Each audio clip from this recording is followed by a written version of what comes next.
When I talk with people about their handwriting, I find there are a lot of myths going around and legends and misconceptions, so to speak, about what handwriting is and how it should look and how you should write. And I want to prove them wrong and get the facts out, get them straight. So here's my list with 9 of the most common handwriting myths you shouldn't believe.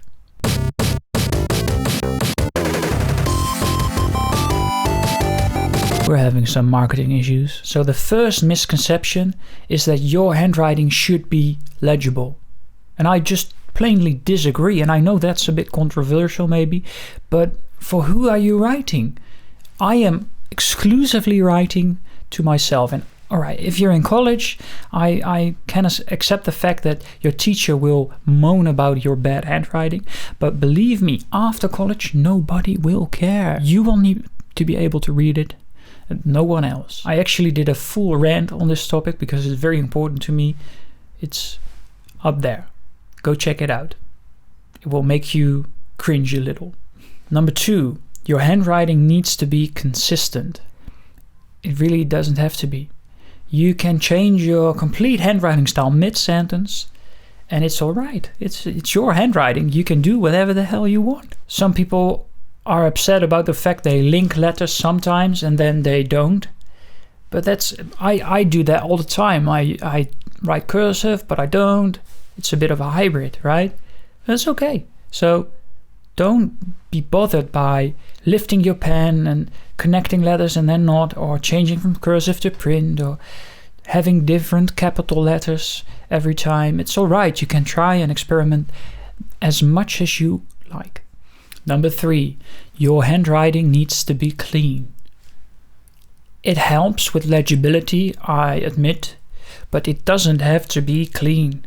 You may ornament all you want. You can decorate every letter. It will take you a lot of time, so you'll write very slow, but it's okay. You don't have to simplify.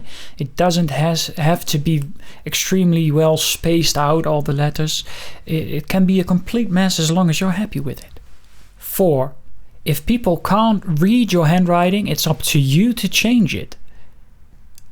Well, it's partially true, but I don't agree that you should be practicing and changing your handwriting because others are not good at reading handwriting. So imagine this. Before the age of printers, we had to cope with all kinds of people's handwriting, very bad to very good, from copperplate to cursive, like grammar school cursive.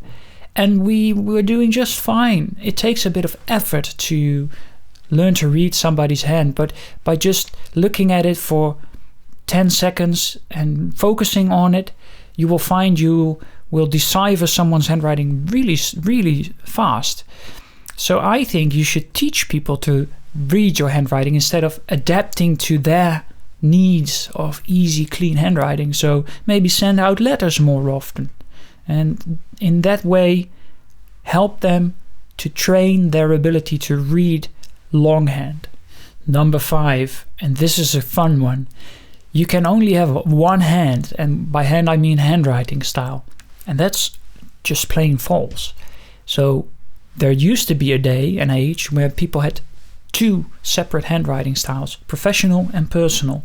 And I have done a video up there about the topic, where I explain a bit more in detail what the difference is, but it suffices to say it's just the difference between how I write for the world at large, all caps print, very legible, very easy to read, very fast also, or my personal hand, which is maybe more expressive and more fun and more at a slant, more cursive. It used to be that people had more hands and used more hands in different situations, like you would talk differently to different kinds of people, like an old lady or your best friend, right?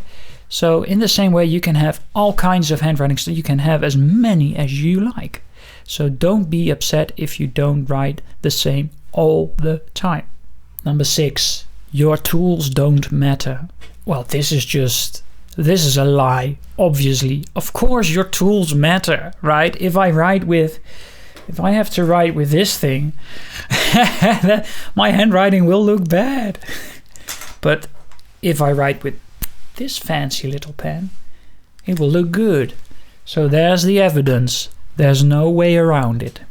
Deal with it. And if you don't believe me, if this little visual example doesn't suffice, let's say, there's a video up here which will show you the difference between writing with a cheap ballpoint and writing with a cheap fountain pen. And the difference is huge. You will see them side by side and you can be the judge of it yourself. So go check that out.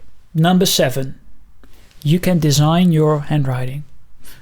Up to a point you can, but I don't agree with it fully. So I am a very firm believer in the can-do, you can achieve anything mentality. And I think you can, if you put in the effort, change your handwriting entirely.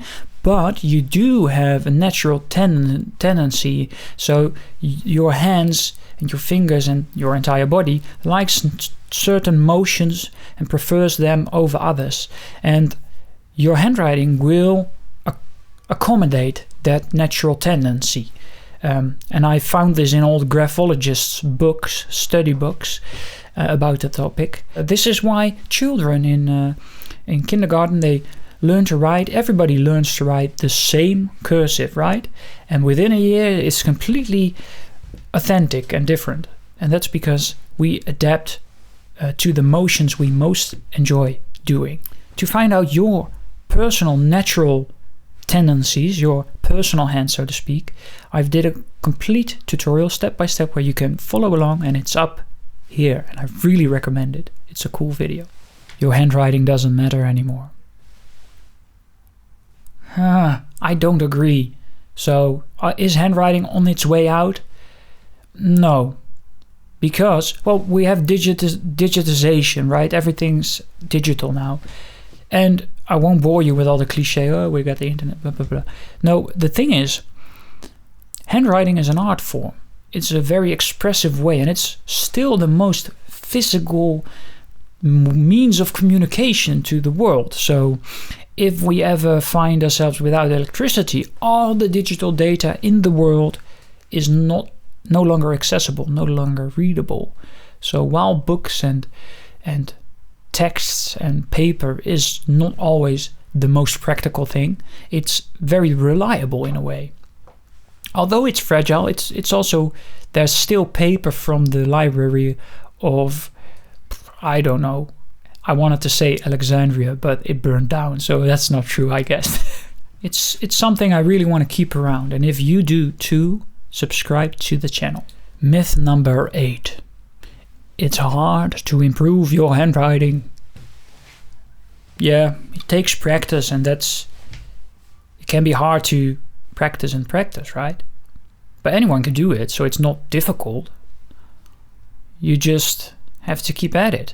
And you can improve your handwriting dramatically in short amounts of time by just switching out the pen and the paper and just touching up a couple of micro habits, bad habits. You can improve your handwriting dramatically, and that's what this channel is all about. So if you like to learn that, click on the playlist on the screen, and it will help you.